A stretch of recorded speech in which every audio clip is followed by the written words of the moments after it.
The chief executive of the Khasi Hills Autonomous District Council, Titos Khan, had conferred the official title of Chief or SAM of Himamalim upon Aina Manik SAM at a special function held at the office of the SAM of Himamalim in Shillong.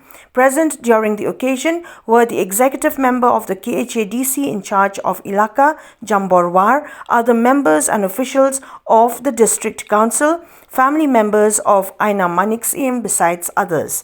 A certificate of conferment to this effect was also handed over to the new SAM of Himamalim to enable him to discharge his duties with immediate effect.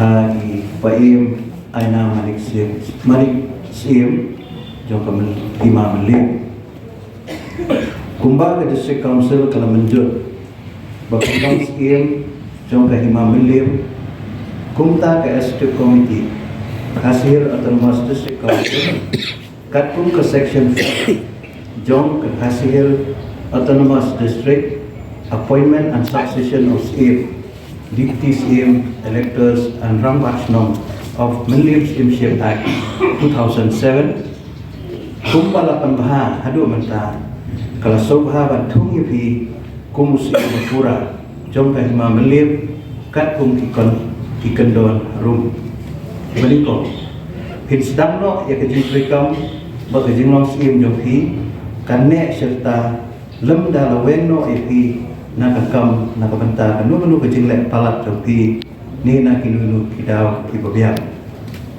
Pinhap aku kejing peniat ke Khasi Hills Autonomous District Council nadong syadong bat pidai ban komu yaki hukum baru kibami nak executive committee ni naununu officer jongka Yau bala aibor na kabanta kata bapinwan jimut ni jimbit na ki han kinu kikam hisyam jinghe. Kumpa biyatif kakam apo Himamalim daki bon senam kalong kebayaan dekat kendrum. Ngimla pandan ini bila dulu kijingjan Iba snosi, idan ru kijingjan, iba penjak burung, iba penhiar kerdan, ya ke burung, jom kini ke lima. Tena tak kadau, nak kalian cumi ke executive committee. Nadu kasih ke pengisian ti yang kau. Banyalam po district council, katong ke cumi ke lomba, kumno bagi penyiar bed, penyiar ti yang lima. Ibadan apa pun usang jom ke district council ke jom.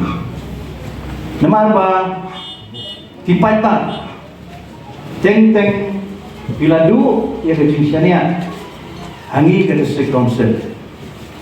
Namar ba teng namla kanda kanto kani bangila pelong kun siakai.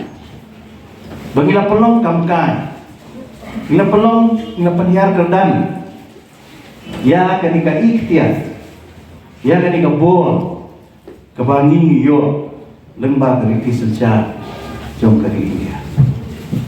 Ya kebahadu mentah, lembaga jing yo kejuni ya kesik schedule. Bahadu mentah ngidang itu, ya kabor jom ki hima, ki klinong sensya, ki rambak snong, ki sorda, hagani kari kejuni.